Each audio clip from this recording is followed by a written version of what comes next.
क्या सच में एक इंडियन जीनियस टाइम मशीन के फॉर्मूले के करीब पहुंच गया था?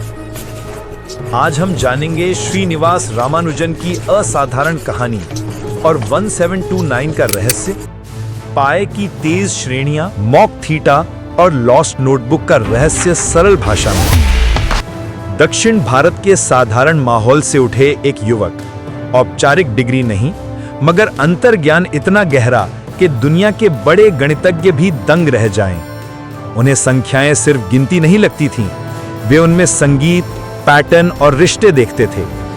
कुछ पन्नों में सैकड़ों परिणाम, कम शब्द, बड़े निष्कर्ष। यही था उनका अंदाज। अब शुरू करते हैं उस छोटे से अंक से जिसने एक बड़ी खिड़की खोल दी, 1729। ये सबसे छोटा ऐसा अंक है जो दो अलग अलग तरीकों से दो घनों के योग के बराबर बनता है।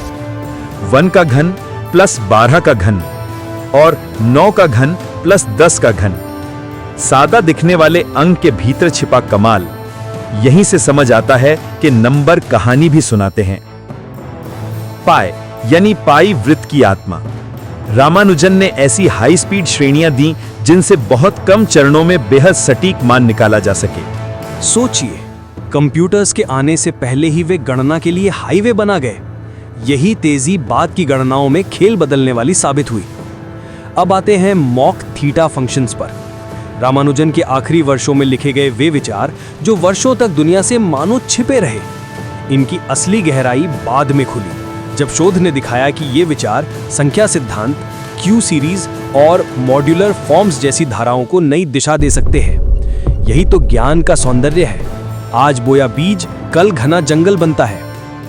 आपने शायद ये भी सुना होगा 1 जमा 2 जमा 3 जमा डैश डैश डैश जैसी जोड़ की बात, और कहीं -1/12 का जिक्र।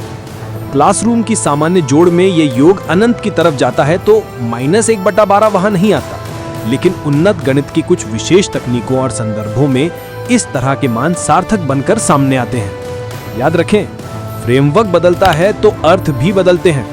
मतलब ये नहीं कि स्कूल की गणित गलत थी, मतलब ये कि ऊंचे धरातल पर नियमों की भाषा और बारीक हो जाती है।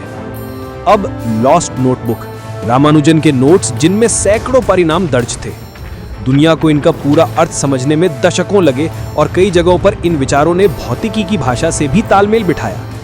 कभी कभी यही कड़ियां ब्लैक होल, एंट्रोपी और सूचना की गणना तक जा पहुंचती हैं, दिखाती हैं कि शुद्ध गणित कल प्रकृति का नक्शा बन सकता है। तो क्या इससे टाइम ट्रैवल हो जाता है? सीधा नहीं, पर यह समझ जरूर मिलती है कि जब हम गुरुत्वाकर्षण और समय की बुनियादी भाषा समझते हैं तो कल्पना की सीमाएं आगे खिसकती हैं। विज्ञान यही तो करता है, आज के विचारों को कल की तकनीक में बदलना। अब आपके लिए आसान टेक अवे। समस्या को हल करते वक्त पहले पैटर्न देखिए, फिर नियम गढ़िए और फिर गणना कीजिए। ये इंट्यूशन से इनोवेशन तक का पुल है जिसे रामानुजन की यात्रा बार बार दिखाती है। छोटा सा क्लू, बड़ा सा ताला। 1929 जैसी चाबियां आपको हर जगह मिलेंगी, बस नजर चाहिए।